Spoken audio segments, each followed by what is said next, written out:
encontramos desde Lisboa, la capital de Portugal, en uno de los centros históricos más concurridos que congrega a más de miles de turistas al año.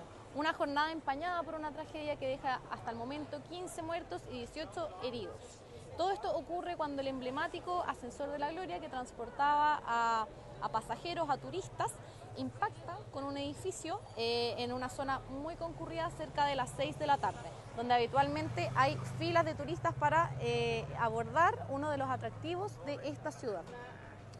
La verdad es que todavía no hay confirmación de lo que pasó. Se habla de un cable que se partió y como este ascensor funciona de manera de contrapeso, se descarrila, provocando así este accidente. El elevador de la Gloria tiene una capacidad para transportar hasta 43 personas y es uno de los íconos de Lisboa. Este ascensor, además, muy concurrido porque conecta la plaza de los restauradores en el centro de Lisboa con la ciudad alta, que es muy frecuentada por los turistas. Conecta los restaurantes que están con el mirador de San Pedro de Alcántara, que se conecta con este accidente.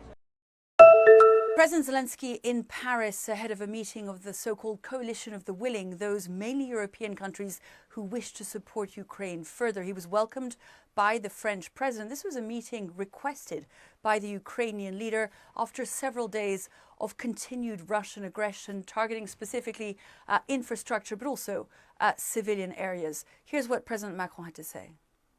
My only message this evening is the extremely intense work of the last few weeks, and to tell you indeed that we are ready for these security guarantees, that Europe is stepping up for the first time with this level of commitment and intensity, because the security of Ukraine and Ukrainians for today and for tomorrow is also ours and that of Europe.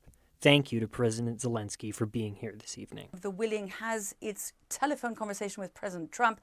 They'll be looking to see what security guarantees, the so-called backstop, the Americans are really looking to provide. Many of those inside the coalition have said the security guarantees can only come with American support. What Europeans are looking for, and others within this coalition, are things like what American support can be provided, say, to Ukraine's air defenses, but also in terms of intelligence gathering.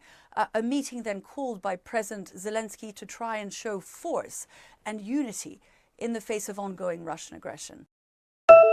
The decades Armani made in Italy famous throughout the world, building one of the world's most successful fashion and lifestyle brands. At the end of the day, our goal is to make people look more attractive, more beautiful. Keep in mind what people can actually wear and what actually makes them look better and feel better about themselves. Armani's power suits were big hits with the public, and his signature style made him the go-to designer for some of Hollywood's biggest stars, including George Clooney, Leonardo DiCaprio, and Richard Gere. What are you wearing tonight? I'm wearing a beautiful Armani gown that he made just for me. Armani was born in the northern Italian town of Piacenza in 1934 and endured a difficult childhood. I grew up after the war and after the war years. It was actually, it was dangerous. There wasn't very much. There was no food. My mother used to spend all her time looking for food. He first studied medicine hoping to become a doctor, but later dropped out, realizing he simply lacked the drive for it. Then his life took a fateful turn. It was almost by coincidence that I joined a big department store, La Rinascente, through an acquaintance. His work in the menswear department sparked an interest in fashion, and he discovered he had a gift for it. Armani later became a freelance designer with the encouragement of his friend and business partner Sergio Gagliotti, and launched his own menswear label in 1975. And pivotal to his success in America, where movies and TV shows popularized his designs, starting with American Gigolo in 1980. And dressing stars in more than 200 films, including The Dark Knight and The Wolf of Wall Street. At the age of 90, he also designed the Italian Olympic team uniform for the 2026 Milan Cortina Games. He took a hands-on approach to running his empire, for which he was the sole shareholder, and remained deeply involved in day-to-day operations of his company into his 90s, fueled by a passion for fashion. The older you get, the more active you are, the younger you keep. Yeah, the secret is to do something that you love.